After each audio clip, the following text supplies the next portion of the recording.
Thank you for coming. Minabuti namin magpatawag na lamang ng press con sa Quezon City. Mas malapit sa bahay ko, imbis na sa Senado, at saka para makalabas-labas naman kayo ng konti. Ano? Wala pa naman greeting pa lang eh. At hindi tulad ng iniisip ni Nympha, wala akong balak sabihin kung hindi sumagot sa mga tanong ninyo. Sisimulan mo na agad? Marami bang naganap? Wala na nga eh. Good morning na lang.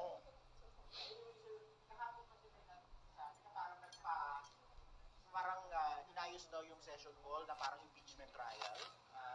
Bahagi ng paghahanda ng Senado yon. In-inspection kung ginahin na nga ba ng ANA yung mga dating ginamit na lamesa at witness stand, nilocate, nilagay sa kanya-kanya mga lugar, at nang makita kung ano pa yung mga kailangan gawin at paghandaan. Dahil gaya ng sinabi ko, dahil naisampa na ang impeachment, may katiyakan na magkakaroon ng impeachment trial at kailangan itong paghandaan ng Senado. Hindi namin inaaksaya yung aming panahon bagaman recess sa paghahanda kaugnay nito. Sir, does it mean the trial is imminent or are you sticking to the original pronouncement na it will be after the SONA? Wala namang magaganap dahil recess. Ulitin ko, ano man ang sinasabi ni Numan, hanggat walang sesyon at hindi na-convene ng may sesyon, walang trial na pwede maganap habang kami naka-recess. Klaro at maliwanag sa rules namin yun. Sir, meron ding inihaing petition kahapon yung Davao City Councilors. And kanina mismong si Vice President Sara Duterte nag-file din ng petition sa Supreme Court. I think yung kay VP is a petition for certiorari. What do you make of all these petitions? Marahil providential na hindi kami natuloy sa trial dahil nag-recess kami para lahat ng mga bagay na ito ay maidulog na sa Korte Suprema, mapagpasahan na ng Korte Suprema para wala nang pipigil o aantala pa sa trial ng Senado na mga ganitong uri ng teknikalidad o issue na maaaring i-bring up ng nasasakdal na si VP Sara. So may sapat na panahon ang Korte Suprema para resolbahan at sagutin ang lahat ng mga isyong ito bago pa man mag-convene ang impeachment court. Sir, you're assuming that there will be a ruling before June 2. But what if there's no ruling by June 2 or by Sinide? Again, the Senate will perform its duty and function under the Constitution unless there is a TRO, a temporary restraining order or a preliminary injunction issued by the Supreme Court. Absent that, we will continue with our duty regardless of the pendency of any case thus filed as of now or that may be filed in the future. Sir, my last question bago ko ipasa sa iba. Meron in the past na mga nagpapa-inhibit sa mga senador. Kapag ka ba meron nag-inhibit, does it make securing a conviction easier? Meaning, bababa yung threshold ng 2/3? Hindi. Ang inhibition ay voluntary sa parte ng sinumang impeachment judge. Nasa sa kanya yon. Hindi pwedeng pagbotohan ng impeachment court yan. Na majority wins, may inhibit ang isang impeachment judge. Hindi ganun yun. Voluntaryo ang pag-inhibit niya at kung siya'y mag-inhibit, hindi mababago yung bilang na nakasaad sa saligang batas kaugnay ng 2/3 vote. So essentially, ang pag-inhibit o hindi pagboto, pagsali, ay bilang pabor sa nasasakdal. Dahil ang kinakailangang boto ay 2/3. Mag-inhibit, mag-absent, mag-abstain, bumoto ng no. Pare-pareho lang ang bilang nun. Papabor yon sa nasasakdal dahil ang binibilang to convict are 2/3 yes votes to convict. Sir, Mag-moderate na lang kayo. hello. Sir, ang Korte Suprema doon sa petition for mandamus, may inihanda na ba ang Senate na sagot? Wala. O comment? Why? Wala. Nirefer namin ang bagay na yan sa Solicitor General's Office. Bilang abogado na tumatayo sa pamahalaan, Solgen ang sasagot, Solgen ang a-appear, Solgen ang mag-handle ng kaso para sa Senado. So ang Senado mismo, walang ginagawang pagsagot o preparasyon para sagutin yon. Solgen ang tatayong abogado ng Senado. So hindi po manggagaling sa Senate yung comment para isubmit sa Korte Suprema? Hindi. Bagaman may draft na pinrepair ang legal bilang advisory sa akin, ipa-forward din namin sa Solgen yun, but only for their information and consideration. It's the Solgen that will appear before the Supreme Court in behalf of the Senate. I have requested already the Solgen to make that representation before the Supreme Court in behalf of the Senate. Sir, ang bayan muna headed by former Congressman Nery Colmenares, today may sasubmit na position paper sa inyong office, also seeking or asking Senate to immediately convene as impeachment court. So ngayon ba parang tumitindi na yung pressure sa inyo na Si Nery bilang ano? bayan muna? Position paper ng bayan muna, sir. Well, tatanggapin namin yon, i-refer ko yun sa Committee on Rules at sa legal team ng Senado para gumawa ng karampatang sagot at matimbang yung kanyang mungkahi. Pero may balik na tanong ako kay Congressman Nery. Ang nakalagay sa rules ng Senate shall proceed with trial forthwith. Di ba? Next po, from Ang nakalagay sa rules ng House shall be immediately referred to the Speaker. Ginagamit yung salitang immediately, ha? Pero 2 buwang inupuan yan ng mga congressman. 2 buwang inupuan yan ng mga complainant ngayon sa Senado. Kung ang interpretasyon nila ng immediately, yung salitang immediately talaga nandun, ha? Ay lumampas pa ng 2 buwan dahil hanggang ngayon di pa nila nire-refer. Sa katunayan, yung 3 impeachment complaint na bahagi ang bayan muna na nag-file ay in-archive na lamang at hindi pa rin nire-refer. Sino naman sila ngayon para madaliin kami samantalang sila naman ay tila hindi nagmamadali kaugnay sa kanilang reklamo mismo.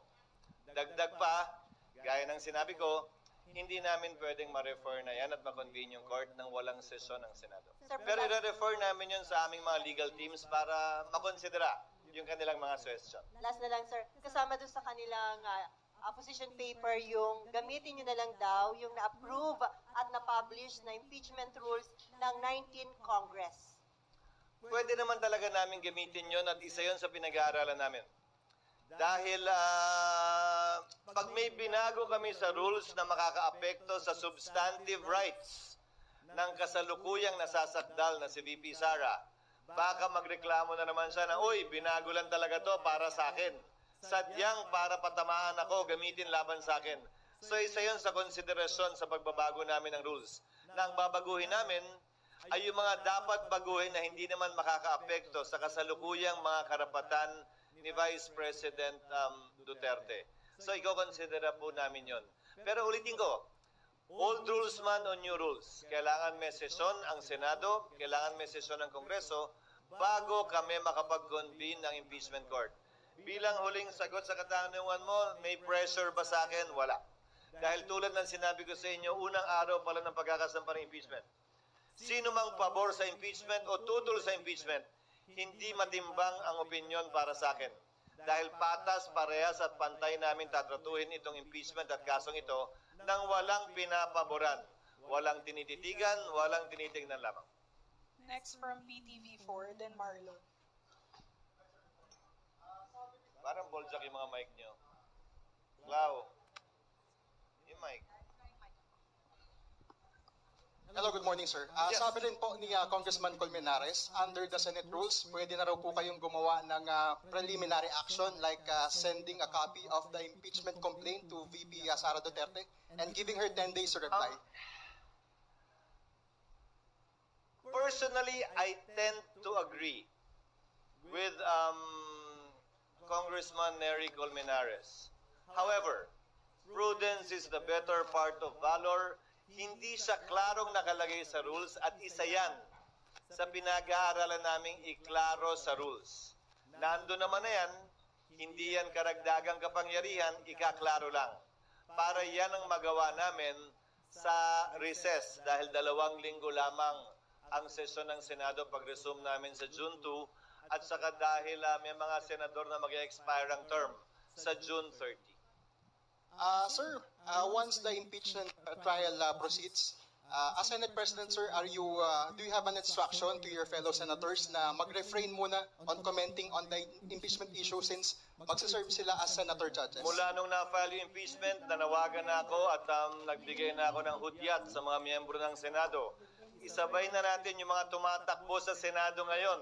Mananalo man o hindi, may panalo man o wala, pasok man sa survey o hindi.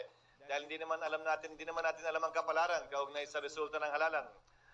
Na maging maingat na huwag i-prejudge yung kaso dahil ni isa sa kanila, ni isa sa amin, wala pang nakikitang ebidensya, laban o pabor kay VP Sara para kami magsalita na kami mag-a-acquit o kami mag-convict. Fairness dictates, nothing less. Next. SB, good morning. Good morning. Nung birthday po ng wife nyo, nagpadala ng love letter sa inyo si Sen Coco regarding dito pa rin sa impeachment. Insisting na yung forthwith, dapat, ibig sabihin yan, immediately mag-convene na yung Senate impeachment. Nasagot nyo na po ba yun? Hindi sinasabing immediately mag-convene. Wala sa konstitusyon yun. Ang nakalagay, shall proceed with trial forthwith. Pero kay Senator Coco mismo nanggaling, di ba? Nung in-interview niyo siya pag-file ng impeachment, hindi na aabot dahil magsasagutan pa din eh. Magpa-file pa ng answer si VP Sara, magpa-file ng reply ang kabila, ang prosecutors, maaari mag-file ng rejoinder si VP Sara, maaari mag-file ng sir rejoinder ang prosecutor, maaari mag-file ng anumang ad cautela pleading ang magkabilang panig bago kami makapag-set ng pre-trial. Sang-ayon sa rules of court na suppletorily applicable sa amin, pre-trial shall be set no more than 30 days from the time the issues have been joined and the last pleading has been filed. So, 10, 10, 5, 5, 5, 5, 5, 5 plus 30. Ubus na rin eh. Bago magsimula ang trial. Ulitin ko, kaya tinawag na free trial, hindi pa trial yon. Eh di pag trial yun, sinabi na lang sana trial, hindi free. Di ba? Free trial pa lang yun. So hindi naman talaga kakayanin na mag-trial agad-agad tulad ng ginamit niya sa kanyang sulat, di ba? But nevertheless, I respect Senator Pimentel as a lawyer and I know he's a bar top-notcher, so we will nevertheless refer this matter to the Senate Rules Committee and to the legal team that the Senate is slowly but surely building up in connection with this case para naman matimbang at makonsidera yung kanyang suhestyon. Kasi para sa inyo, SB, under your leadership, how do you deal with that word, forthwith, in the Constitution? Forthwith, within the bounds of law. Illegal na mag-convene ako ngayon dahil wala kaming sesyon. Ayokong madaliin dahil nag-relax ang Kamara ng 2 buwan tapos mamadaliin kami ngayon. Pangatlo, bakit iba ang pagtrato ko sa kaso ni VP Sara sa pagtrato ng Senado noon sa mga naunang impeachment? Na nung may recess ang Senado, nag-recess ang Senado. Hindi nag-convene ng recess. Tinuloy nung nakapag-convene na ng may sesyon, tinuloy sa recess. Pero hindi nagsimula, inintay matapos ang recess. Baka mamaya may reklamo na naman na manggaling sa kampo niya. Naika nga, minamadali ito. Kung papakinggan ko yung mga gustong ma-impeach si VP Sara at gagawin ko yan, magre-reklamo naman yung kabila na minamadali talaga ito. Unawain ninyo at uulitin ko. Baliwala sa akin at hindi bali sa akin ang anumang opinyon o suwestyon o pagtulak ng mga partisano, pabor o kontra sa impeachment, pabor o kontra kay VP Sara. Gagawin namin kung anong tingin naming tama at dapat na ayon sa batas at sa konstitusyon nang hindi nagpapa-apekto sa kanila. Will you ask the President to have a special session of Congress? No, I said that already because under the Constitution, I can only ask for that with after consultation with the majority and minority floor leaders and with the consent of the Speaker of the House for urgent legislation. You yourselves already know that impeachment is totally different from legislation or the passing of laws. Thank you, SB. Ma'am Camille, then Ma'am Limpa. Just to add, Hello. the Constitution said, a special session can be convened in case of vacancy in the position of President or Vice President, which includes the possibility of impeachment.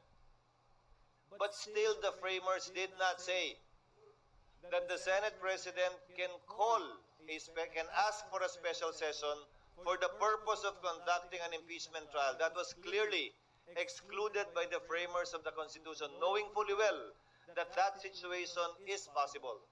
So you have to understand, when I'm strictly following the Constitution, it's only for urgent legislation that I can request for a special session. Ma'am Camille.